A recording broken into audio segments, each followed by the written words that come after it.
Now, this soundbite is going around the net right now, and this is Paul George from the Podcast P podcast talking about the decision to leave the Clippers, and I want to get your reaction to it. I'm going to play a couple of sound bites from it, and then I want to get your reaction to it. Here's Paul George from his podcast. Here we go. Like, the first initial deal was, I thought, kind of disrespectful, right? And again, in all of this, no hard feelings. So the first initial deal was like 2 years, 60. So I'm like, whoa. Hey, that's crazy, bro. That's great. That's crazy. That's crazy. So I'm like, Wow. no, I'm not signing that. This was maybe like October-ish. Negotiations first started, and it was 260. And as we kept going, it was like, they would go up, inches, to where it was like 44, 45, right? But this was like a couple months in between before we got it to 40-something. I'm still like, nah, I'm not doing that. Then I hear wind of like, what they're going to give Kawhi. So I'm like, just give me what Kawhi got. Like, Right. y'all view us the same. Like, we came here together. We want to finish this together. I'll take what Kawhi got. Like, no cool problem. with I was cool with that. Like, Wow. and we were still taking less. We were taking less. Kawhi took less. I was like, if Kawhi gonna take less, I'm not gonna say I want more than Kawhi. Like, I'm not gonna, like, it's not about me being paid more than him. Like, I'm gonna take what he got. Y'all give him that, give me that. They didn't want to do that. I'm gonna pause this and skip over. He basically said that they tabled the discussions till later on in the season. So now here he is talking about when the negotiations pick back up. They bring it to 3 years. Where we at? 150. All right. That's cool. It sucks that it had to get to this point, like that we couldn't get this figured out a lot sooner. But now we at the end of the year, 3 years, 150. So I'm like, all right, like now we're in a ballpark. You know what I mean? Now we can have conversation here. I presented the 150 no trade. Cause in the meeting they're like, we want you here long term. We want to, when you're retired, we want you to be a Clippers for a lifetime, like all of this stuff. So I'm like, cool. Give me the 3 years, 150, no trade then. Like no trade clause. Then I'm taking less, but at least I know I'm here. Mm-hmm. Like I'm committed to y'all. Like they didn't want to do the no trade. Do that? Wow. So then now I'm like, all right, well then it only makes sense for me to do 4 years, 212, right? Like at least pay me my money. If y'all gonna trade me, then y'all gonna trade me.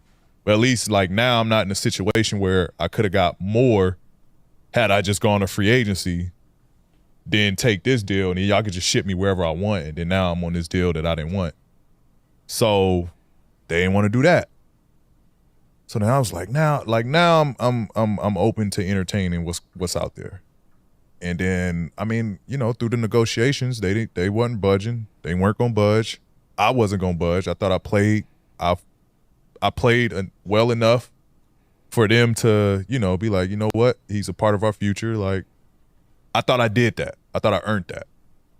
Granted, we didn't win while I was there, but luck has a lot to do with that. We couldn't remain healthy as a unit. But I thought I did enough to earn that. All right, so that was Paul George from his podcast explaining the situation. What'd you think about that one, man? I got no problems with everything he just said.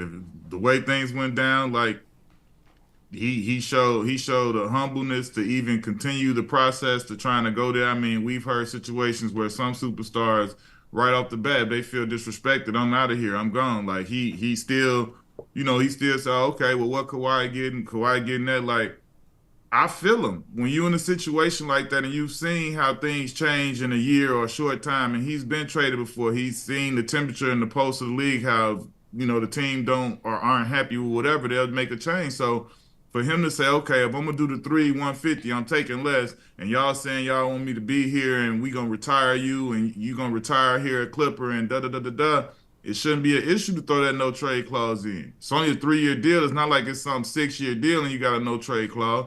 If all that's true, no trade clause shouldn't have been a big deal. And when they say no to the no trade clause from a negotiation standpoint, okay, yeah, well, let me get my 4 years then, and let me get my max money. So if you're gonna send me somewhere, at least I'm gonna be whole and I'm gonna have my money and go with that. And so when it came to that, I have no problem with, I have zero issues with the way he handled that. He did what he should have did. And then to get to a situation where he's in a great position to compete for a championship, and he got to the table with a team that told him everything he did want to hear. To this point, I mean, he has the right to feel that he earned what he felt like he earned. He played 74 out of the 82. He was present for the playoffs. He was there. He did his thing. I felt like he should have been able to get whatever Kawhi got too. That didn't seem like he was asking for too much. He could have literally tried to say, I want more. I was more available. I was more here. And he was humble enough to not do that. So for me, I got zero problems with the way he did that. And it sucks, but I don't feel like the Clips made the right decision right there. It seemed like they set the tone though. I mean, 2 years, 60.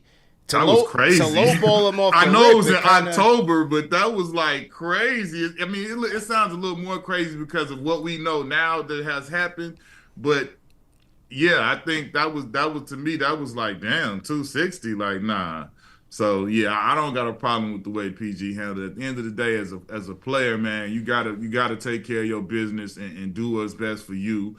And like he said, I don't think it didn't sound like he had hard feelings toward them or the players or the city or the fans or nothing like that. But everybody got to understand that when you get put in this situation, you got to do what's best for you, because that's exactly what the team is doing. They stand away from the aprons and all of that stuff, and that's why they didn't want to do that. So they doing what's best for them, and he got to do the same.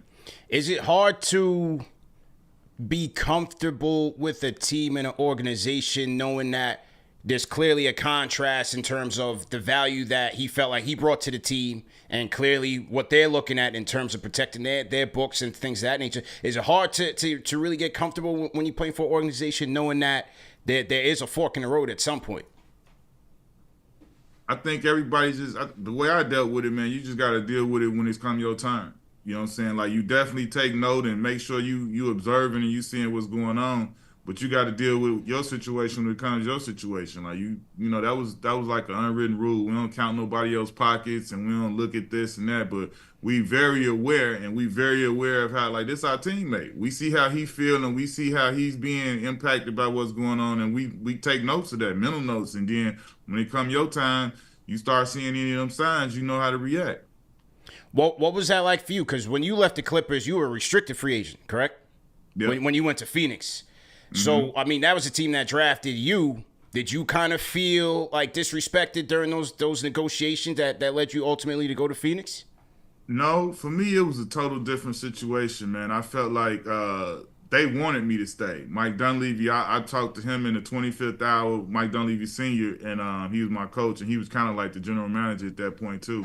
But I talked to him like literally the latest you could talk to somebody before, you know, the little period of time passed where it's no longer this and that. You got to do they match or don't they? Because they had a chance to match for me. And like, I talked to him, and it was more so about me wanting to try and go somewhere where I could win, because for forever that wasn't the case in LA. You know what I'm saying? The Clippers, like, I want to say literally maybe a year or two after I left, that was when he first signed free agents and signed and extended guys, like, you know what I'm saying? And because he had done Corey, and then it was that too. For me and Corey, we were the same.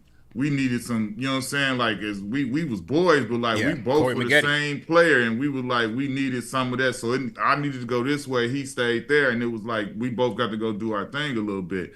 But for me, it was like, it wasn't that they didn't want to keep me, because I think that was like the year before they kept Corey and Eldon, and then they were trying to keep me, and so that was when they were moving into that. Then after I left, Sam Cassell came and Coutinho and things like that.